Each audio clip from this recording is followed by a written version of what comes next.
show, freak show, freak show, freak show, freak show. Is at the Academy of Avalon, which is the reason why she's in Avalon at all. She's been summoned to Avalon to learn to be a fall fairy at the Academy of Avalon. And she, okay, I think that's all the history you need. She's just in the middle of a big laboratory. It's a greenhouse laboratory, basically. And this is just a little taste of how things work in the school systems, for lack of a better phrase, in Avalon. An entourage of middle-aged looking fairies strode into the room, the one in the lead clapping her hands for the students' attention. "Gather, please," she said in a surprisingly quiet voice. But the sound carried throughout the room, which had gone completely silent. Every fairy had stopped talking and turned to the instructors as they entered. Well, Laurel thought, that's way different than at home. The fairies walked in from all sides of the room to gather in a large circle around the 20 or so teachers. The fairy who had called everyone together took the lead. "Anyone starting a new project today?" A few hands went up. As soon as they did, the other fairies shuffled and made room for them to come up to the front. One at a time, each fairy, or sometimes a small group, described the project they were starting, its purpose, how they planned to go about doing it, how long they thought it would take, and other details. They fielded a few questions from the staff, and even some from the other students. The projects all sounded very complex, and the fairies kept using phrases Laurel didn't understand. Phrases like monastiolo receptors, and eukaryotic resistance matrices, and Capriola Cleocraft vectors. After a few minutes of this, her attention began to wander. She glanced around the circle as the fairies made their presentations. The other fairies were standing quietly, listening. No one fidgeted, hardly anyone whispered. My phone is on. I'm sorry. It's my mom. My mom texts me. It's weird. No one fidgeted, hardly anyone whispered, and even when they did, it seemed to be about the project being described. It was almost half an hour before all the new projects were accounted for, and everyone remained quiet and attentive. It was a little creepy. "Did anyone complete a project yesterday?" the instructor asked once everyone had reported. A few more hands went up, and again the crowd shuffled to bring those students to the front. As the fairies reported on their finished projects, Laurel glanced around the classroom with fresh eyes. The plants that grew here were as varied as those growing outside, but they seemed more haphazard in their diversity. Many were surrounded by sheaves of paper, scientific equipment, or fabrics strategically draped to filter the sunlight. This wasn't a greenhouse, really. It was a laboratory. "When I observed your project last week, it didn't seem to be going well." One of the professors, a male fairy with a deep, rich voice, was questioning a small brunette fairy who looked quite young. "It wasn't," the fairy said simply, without any kind of shame or self-consciousness. "In the end, the project was a complete failure." Laurel cringed, waiting for the derisive whispers and giggles, but they didn't come. She glanced around. The other fairies were paying very close attention. In fact, several were nodding as the fairy described various aspects of her failure. No one seemed discouraged in the least, another big and rather refreshing difference from home. "So what do you have planned now?" the same teacher questioned. The young fairy didn't miss a beat. "I have more studying to do to determine why the serum didn't work, but once that is complete, I would like to start again. I'm determined to find a way to restore the use of the Veridifatio potion in Avalon." The instructor thought about this for a minute. "I'll approve that," he said. "One more round. Then you need to return to your regular studies." The young fairy nodded and said thank you before returning to the circle. "Anyone else?" the head instructor asked. The fairies looked around for raised hands, but there were none. "Before you disperse," the instructor said, "I think you are all aware that Laurel has returned to us, even if only for a short while." Eyes turned to Laurel. She got a few smiles, but mostly curious stares. "She will be with us for the next several weeks. Please allow her to observe you freely. Answer her questions. There's no need for her to decant anything, particularly if it's a delicate undertaking, but please take the time to explain to her what you are doing, how, and why. Dismissed." She clapped her hands once more, and the fairies dispersed.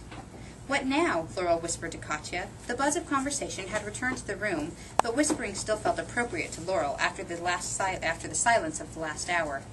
"We go to work," Katya said simply. "I have 2 long-term projects I'm working on right now, and then repetition work." Repetition work? Making simple potions and serums for the other fairies in Avalon. "We learn how to make them when we're quite young, but they only trust the higher-level students to prepare the products that are actually distributed among the populace. We have monthly quotas, and I've been so focused on my pear tree that I'm a little behind." "You all just work on whatever you want?" Well, advanced projects need to be approved by the faculty. They'll wander through here and check up on us periodically, but yes, we decide on our own projects. The whole process reminded Laurel of the years she'd spent being homeschooled by her mother, building a curriculum around her personal interests and learning everything at her own pace. She smiled at the memory even though she had long since stopped begging her mom to return to homeschooling, thanks in no small part to David and her friend Chelsea. But here Laurel didn't have a project of her own, and wandering the room didn't seem like it would help her actually learn anything. Even after 2 weeks of memorizing plant uses, she simply didn't know enough to ask meaningful questions of the other students.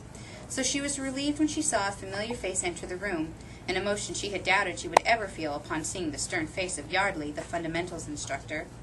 "Is she ready?" Yardley asked, addressing Katya instead of her. Katya smiled and prodded Laurel forward. "She's all yours." Laurel followed Yardley to a station at the table lined with equipment. Without so much as a greeting, he began to quiz her on the second batch of books she had been reading the past week. She didn't feel complete confidence in any of her answers, but Yardley seemed pleased enough with her progress. He reached into his own shoulder bag and pulled out more books. Disappointment washed over her. "I thought I was done reading," Laurel said before she could stop herself. "You are never done," Yardley said, as if it were a bad word. "Each caste has its essential nature. The essence of spring magic is social. It trades on empathy. Summer fairies must hone their sense of aesthetics. Without art, their magic is thin indeed. The essence of our magic is intellect. Knowledge gleaned through careful study is the reservoir from which our intuition draws its power." That didn't sound like magic to Laurel. Mostly it sounded like a lot of hard work. "That said, these are my books, not yours." Laurel managed to stifle a sigh of relief. "Laurel." She looked up at the tone of his voice. It wasn't stern the way it had been a moment earlier. It was tense, worried even, but there was a softness to it that hadn't been there before. "Normally at this point I would begin teaching you rudimentary potions, lotions, cleansing serums, nutritional tonics, that sort of thing. The things we teach novices. But you're going to have to come back at a less important time and learn those, or catch up on your own. I'm going to teach you defensive herbology. Jameson insisted, and I'm in full agreement with his decision." Laurel nodded, feeling a rush run through her, not just from excitement at starting actual lessons, but because of the reason for the acceleration, the threat of the trolls. This was what she had been waiting for. "Most of what I teach you will be beyond your abilities to replicate, likely for some time. But it will be a start. I expect you to work hard, for your own sake more than mine." "Of course," Laurel replied. "I've had you reading about a variety of plants and their uses. What you may not yet realize is that making potions, serums, elixirs, and the like is not simply about mixing essences together in the right amounts. There is always a general guideline, a recipe if you will, but the process as well as the result will differ from one fairy to the next. What we teach in the academy is not about recipes, but following your intuition, trusting the ability that is your birthright, and using your knowledge of nature to enhance the lives of everyone in Avalon. Because the most essential ingredient in any mixture is you, the fall fairy. No one else can do what you do, not even if they follow your rituals with unerring precision." He reached into his bag and pulled out a small pot with a little green plant growing on it, its buds tightly closed. "You must learn to feel the very core of the nature you work with," he continued, touching the plant gently, "and to form a connection with it, so close, so intimate, that you will not only know how to bend its components to your will." He searched through the rows of bottles and picked one up, opening it and dabbing a drop of its contents onto his finger, "but to unlock its potential and allow it to thrive as no one else can." He carefully touched each of the closed blossoms with his wet finger, and as he pulled his hand away, the tiny buds opened to reveal bright purple flowers. He looked up into Laurel's wide eyes. "Shall we begin?"